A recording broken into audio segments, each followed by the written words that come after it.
cher président, cher contradictis et chers tous les autres. La question qui m'est posée aujourd'hui est la suivante. Deux professionnels peuvent-ils s'échanger un secret? Quand j'ai vu ce sujet, aucune ligne directrice ne m'est venue à l'esprit spontanément. J'ai donc entrepris une analyse de la phrase dans le sens premier de l'analyse, qui est la décomposition. Alors décomposons. Il y a 4 termes clés dans cette question, qui sont les 2 verbes, pouvoir et échanger, et les 2 noms, professionnel et secret. Pouvoir! Vous ressentez la force de ce mot. Des personnes tuent tous les jours pour un peu plus de pouvoir. Parce que le pouvoir, c'est le champ des possibles, c'est le réalisable, c'est la capacité. Le pouvoir, c'est la liberté. Certains me rétorqueront que le pouvoir, c'est avoir l'autorisation, avoir le droit. Mais cette définition, bien qu'existante, est trop réductrice. Je m'accorderai donc le pouvoir de prendre la notion de pouvoir en ce qu'elle a de plus absolu. En l'espèce, la capacité à échanger un secret peut être contrainte d'une multitude de façons, mais ne saurait être retirée à qui que ce soit. Échanger. Le verbe échanger est pour moi ici essentiel pour comprendre, puisque le créateur et rédacteur du sujet aurait pu choisir un tout autre mot, confier, partager, mais la notion d'échange complexifie le sens de la phrase. Elle paraît moins naturelle, et je ne pense pas que ce soit anodin.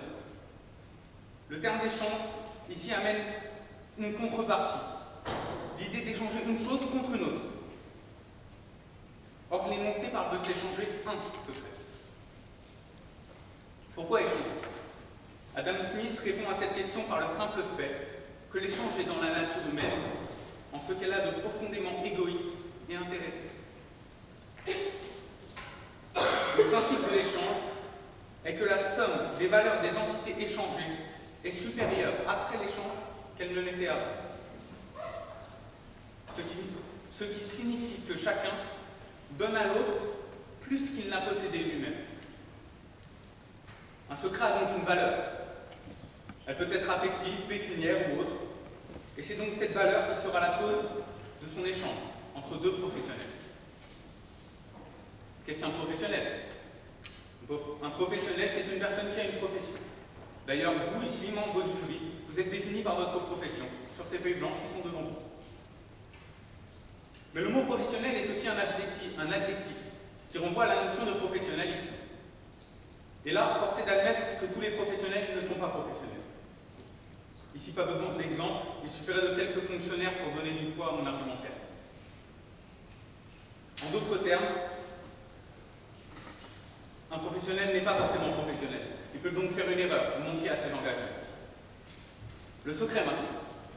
Il renvoie communément à quelque chose de caché qui ne doit pas être divulgué. Mais s'il ne doit pas être divulgué, il le peut cependant. D'ailleurs, un secret peut aussi ne pas être secret. Je m'explique. Ici aussi, la polysémie peut paraître troublante. En effet, le secret de quelque chose peut signifier la clé de la réussite ou du succès de cette chose. Le secret pour réussir ses partiels, c'est de bien les réviser. Ce n'est pas un secret, c'est même plutôt connu et facilement compréhensible. Et pourtant, c'est littéralement un secret. Donc si vous, Monsieur Boll, dites à votre voisine de droite, Madame Garcia, que le secret pour une bonne vinaigrette, c'est d'y incorporer du vinaigre, vous êtes 2 professionnels et vous échangez un secret. C'est tout à fait honnête intellectuellement, mais c'est facile, je vous l'accorde. Prenons d'autres exemples. Je vous ai dit que la capacité à échanger un secret pouvait être contrainte. Prenons l'article 226-13 du Code pénal, relatif au secret professionnel. C'est une contrainte, mais notons que la loi ne vous dit pas de ne pas faire telle ou telle chose, et en l'espèce de briser le secret professionnel. Elle vous avertit seulement des sanctions encourues si vous faites ces choses et que vous vous faites attraper. Ici, ce serait 1 an d'emprisonnement et 15 000 € d'amende. Donc, le professionnel peut tout à fait violer l'article 226-13 du Code pénal. Mais pourquoi? 1. Soit par erreur ou accident, même si ça paraît assez candide. 2, soit parce qu'il juge qu'échanger ce secret avec quelqu'un d'autre, disons un second professionnel, vaut la peine prévue par la loi. Mais on peut dire que ça paraît rare. 3, soit parce qu'il juge qu'il ne sera pas sanctionné pour son acte, car il ne sera pas attrapé. Et là, c'est plus probable. S'il venait en effet à révéler ce secret à un collègue ou un ami, enfin ici, peu importe la personne du moment qu'elle n'est pas au chômage, s'il le fait, c'est sûrement parce qu'il a confiance en cette personne. Et donc, on le fait qu'elle ne va pas le répéter à son tour. Et si la confidence reste exclusive, quelles sont les chances qu'il se fasse condamner? Elles sont nulles. Imaginons toujours hypothétiquement que je sois un homme, dont le seul but serait de grimper dans l'échelle sociale et professionnelle, et que je sois prêt à tout opportunisme pour cela. Le patron de mon service doit accorder une promotion assortie d'une augmentation à la fin de la semaine, et je suis en concurrence avec un autre salarié pour cette récompense. J'entends mon concurrent parler à un de nos collègues près de la machine à café. En espionnant leur conversation, je relève quelque chose de condamnable. Je fais en sorte que ce secret arrive aux oreilles du patron. Et j'en récolte les fruits. J'ai échangé ce secret contre une promotion. Je n'ai pas hésité une seule seconde, parce que dans notre échange, il y avait trop de valeur à gagner. Bon d'accord, je vous ai parlé d'un homme occultant la règle du secret professionnel et d'un autre usant d'un secret qui n'est pas le sien pour arriver à ses fins. Vous allez me dire, où est l'éthique dans tout ça? Ce à quoi je vous répondrai, où est l'éthique dans notre société? Et vous ne me répondrez rien parce que c'est une question rhétorique.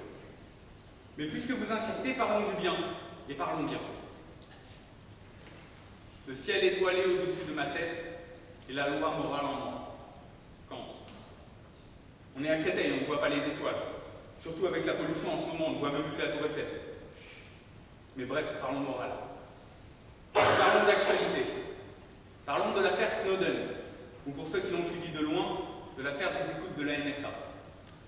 Edward Snowden, employé de 29 ans d'un sous-traitant de la défense américaine, donc un professionnel, a révélé à un journaliste britannique du Guardian, donc à un autre professionnel, des secrets classés confidentiels sur les programmes de surveillance des communications menées par les États-Unis. Cet homme explique que même s'il devra vivre dans la peur de se faire appréhender par la CIA pour le reste de sa vie, pour lui, échanger ce secret était une question d'intégrité. Ces propos donnent ceci. Les gens ont le droit de savoir ce qui se passe. Ils ont le droit de savoir que certaines personnes mettent en danger les concepts de démocratie et de vie privée. Ici, le fait que révéler ce secret soit la bonne chose à faire a suffi. Kant nous dit « l'obligation est la nécessité d'une action libre sous un impératif catégorique de la raison ». Ici, les contraintes étaient immensément influentes. Il connaissait les conséquences que cette révélation aurait sur sa vie, mais il a échangé ce secret parce que c'était primordial.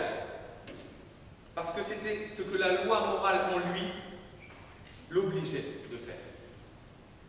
D'ailleurs, en parlant de CIA, le monde est rempli de confidentialité.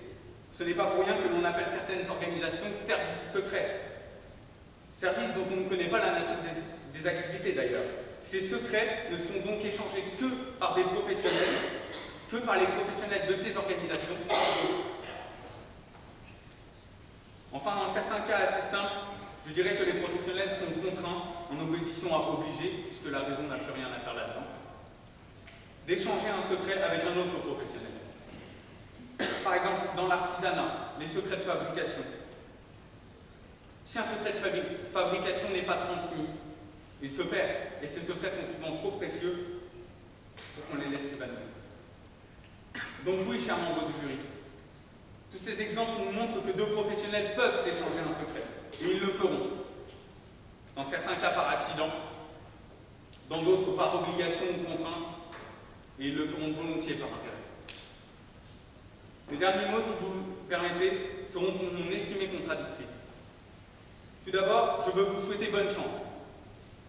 Mais ça n'est pas tout. En effet, mon arrière-pensée pourrait demeurer un secret, mais bien que nous ne soyons tous les deux que des plaideurs amateurs, je vais vous l'échanger, puisque vous allez me donner à votre tour quelque chose d'une plus grande valeur encore. Edmond Gobelot, philosophe logicien français du début du XXe siècle que personne ne connaît ici, disait ceci: convaincre, c'est triompher d'un adversaire. Pour obtenir une conviction durable, il faut laisser l'adversaire résister et se défendre en toute liberté. Alors je vous en prie, chère contradictrice, résistez et défendez-vous en toute liberté. Vous avez 10 minutes pour me faire triompher, 10 minutes pour convaincre le jury que je les ai convaincus.